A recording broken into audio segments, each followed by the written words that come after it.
मेरे ओपिनियन में sleep is the most underrated yet most powerful thing to grow out. अगर आपको अच्छी ग्रोथ चाहिए, अपने को मसल्स वगैरह बनाने, अपनी बॉडी को बिल्ड करना चाहते हो, स्लीप उसके लिए इम्पोर्टेंट है।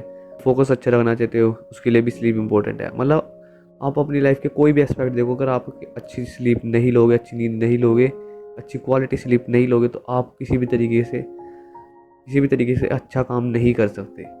अंदर वो एनर्जी ही नहीं रहेगी, आपके अंदर वो फोकस ही नहीं रहेगा किसी काम को करने के लिए, एंड आपको वो रिजल्ट ही नहीं मिल पाएगा। बॉडी ज़्यादातर अपना काम रात को ही सोते हुए करती है, एंड इफ़ आप उस टाइम को भी वेस्ट कर देते हो, उस टाइम भी फ़ोन चलाते हो, या फिर उस टाइम भी नहीं सोते हो, अच्छी स्लीप नहीं लेते हो, तो आप अपनी ग्रोथ को ही किल कर रहे हो, अपने फोकस को किल कर रहे हो, अपने ब्रेन को भी किल कर रहे हो, अपनी पूरी बॉडी को किल कर रहे हो। आप सिर्फ ऐसी 3 चीज़ें बताने वाला हूँ जिससे आप अपनी स्लीप को नेक्स्ट लेवल पर ले जा सकते हो, जिससे आप अपनी ऑप्टिमल ग्रोथ हो, एंड आपकी ब्रेन की और आपकी बॉडी की ऑप्टिमल ग्रोथ हो पाए। क्योंकि इस चीज़ की मैं गारंटी ले लेता हूँ, जो बंदे की स्लीप कुकड है, वो सिर्फ 4-5 घंटे सोता है, वो कभी भी ग्रो नहीं हो पाएगा। उसका कभी भी ब्रेन ग्रो नहीं हो पाएगा, उसकी कभी भी बॉडी अच्छी तरीके से ग्रो नहीं हो पाएगी, कंपेयरिंग टू वो बंदा जो कि 8-9 घंटे की क्वालिटी स्लीप लेता है।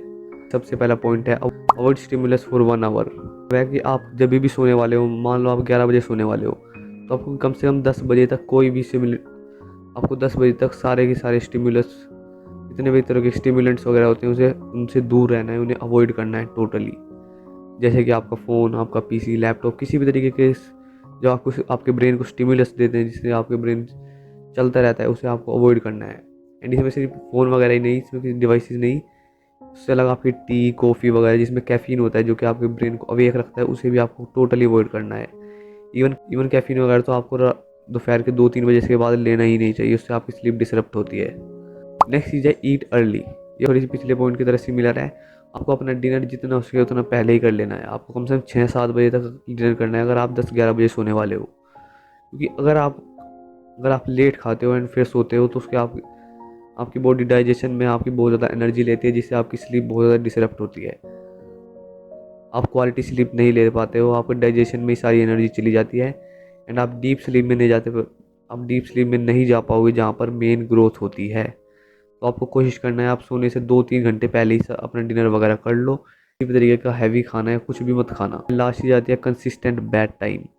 ये वाली सुनने में बहुत ज़्यादा ओल्ड फैशन वाली टिप लगती होगी, लाइक आपके पेरेंट्स वगैरह कहते हो कि एक समय पे सो, एक समय पे उठो, बट ये वाली चीज़ सही में वर्क करती है। सर्केडियन रिदम होती है जो कि इससे बहुत ज़्यादा अलाइन हो जाती है। आपको हम रोज़ एक ही टाइम पे नींद आएगी और आपकी एक ही टाइम पे नींद खुलेगी। तो कोशिश करना है आपको एक ही टाइम पे सोना है, या फिर एक ही टाइम के आसपास सोना है। लाइक अगर आप 10 या 10:30 के बीच में कभी भी सो सकते हो, एंड आपको उठना भी एक ही टाइम है जब आपकी नेचुरली नींद खुले। किसी बंदे की हो सकता है 9-10 बजे खुले, किसी की हो सकता है 7-8 बजे नेचुरली खुल जाए। एंड एक बार आप ये 1-2 हफ्ते के लिए कर लो, उसके बाद आपकी सर्केडियन रिदम सही हो जाएगी। आप एक ही टाइम ऑटोमेटिक ही आपको उसी टाइम नींद आना शुरू हो जाएगी, एंड उसी टाइम नेचुरली आप उठना भी शुरू हो जाओगे। अगर आप ये सिर्फ 3 चीज़ें भी कर लो, तो आपकी स्लीप की क्वालिटी वे बेटर हो जाएगी, नेक्स्ट लेवल पर पहुंच जाएगी। वैसे तो और भी पॉइंट्स है, बट ये 3 पॉइंट सबसे ज़्यादा इंपॉर्टेंट थे, तो इसलिए मैंने ये वाले बताए। फॉर द वीडियो, मिलते हैं नेक्स्ट वीडियो में।